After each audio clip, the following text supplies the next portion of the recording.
Hi friends, ఈరోజు మనము చాలా హెల్దీ రెసిపీ అవేనండి శనగల గుగ్గిళ్ళు ఎలా తయారు చేసుకోవాలో చూద్దాం. చాలా ఈజీ రెసిపీ అనమాట. ప్రోటీన్స్ బాగా ఉంటాయి, మనకి హెల్త్కి కూడా చాలా మంచిది.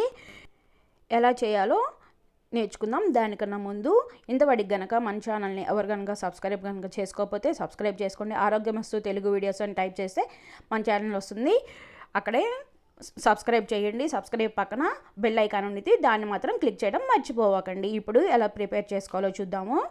నేను ఒక శనగలు తీసుకున్నానండి, ఒక 1/2 కేజీ దాకా శనగలు తీసుకున్నాను. వీటిని బాగా నానబెట్టుకోవాలి. 6 అవర్స్ దాకా నానబెట్టుకున్న తర్వాత ఈ రకంగా ఒక పాను కానీ కుక్కర్ కానీ తీసుకొని దాంట్లో పోసేసి నీళ్లు పోసుకోండి. అలాగే కొంచెం ఉప్పు కూడా వేసేసి మూత పెట్టి ఒక 6-7 విజిల్స్ దాకా బాగా రానివ్వాలి. అప్పుడే మనకి గుగ్గిళ్ళు అనేది బాగా మెత్తగా సాఫ్ట్గా వస్తాయి. ఒక 4 రానిచ్చారనుకోండి కొంచెం గట్టిగా ఉంటాయి. అదే కనుక 6-7 కనుక రానిస్తే బాగా కుక్ అవుతాయి అన్నమాట గుగ్గిళ్ళు అనేది. ఇప్పుడు విజిల్ పోయిన తర్వాత మూత తీసేసి చూద్దాం. చూసారు కదా, ఈ రకంగా మనకి గుగ్గిళ్ళు అనేది పర్ఫెక్ట్గా కుక్ అయిపోయినాయి. ఈ రకంగా ఉడికితే సరిపోతుంది. ఇప్పుడు మనము ఈ నీళ్ళన్నీ తీసేసి స్ట్రైన్ చేసేసుకుందాము. స్ట్రైన్ చేసుకొని పక్కన పెట్టుకుందాం. దీన్ని నీళ్ళని పక్కన వడగట్టుకోవాలి. తర్వాత ఒక బాండి పెట్టుకొని దాంట్లో ఒక 3 స్పూన్ల దాకా నూనె వేసేసుకొని దాంట్లో మినప్పప్పు, ఆవాలు, జీలకర్ర అన్నీ వేసి వేయించుకోవాలి. తాలింపులు ఎక్కువే వేసుకోవాలండి, దీనికి కొంచెం ఎక్కువ వేసుకుంటే బాగుండిద్ది.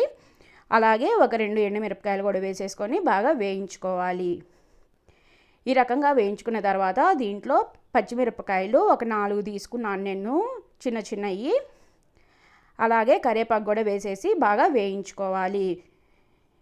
అలాగే 2 ఉల్లిపాయలు చిన్న ముక్కలుగా కట్ చేసుకొని వేసుకోవాలి. ఈ రకంగా అన్నీ వేసుకొని బాగా వేయించుకోవాలి. కొంచెం ఉప్పు కూడా వేసేస్తున్నాను, సరిపడంతా ఉప్పు కూడా వేసేసి అలాగే కొంచెం పసుపు కూడా వేసేసి బాగా వేయించుకోవాలి. మరి బ్రౌనిష్గా వచ్చేదాకా వేయించుకోవాకండి, లైట్గా వేగితే సరిపోతుంది. అప్పుడే మనకి క్రంచీగా తగులుతా బాగుండిద్ది అనమాట తినేటప్పుడు ఈ ఉల్లిపాయలు కానీ పచ్చిమిరపకాయలు అవన్నీ. తర్వాత ఈ గుగ్గిళ్ళను కూడా వేసేసి బాగా కలుపుకోవాలి. అంతేనండి, లాస్ట్న కొంచెం కొత్తిమీర కూడా వేసేసుకుంటే సరిపోతుంది. మీకు కావాల్సి ఉంటే నిమ్మకాయ కూడా పిండుకొని తినొచ్చు. అంతేనండి, గుగ్గిళ్ళు తయారైపోయినాయి. మీకు కనుక నచ్చినట్టయితే లైక్ చేయండి, షేర్ చేయండి, కామెంట్ చేయండి. Thank you friends. నెక్స్ట్ వీడియోలో మళ్ళీ కలుద్దాం. బాయ్.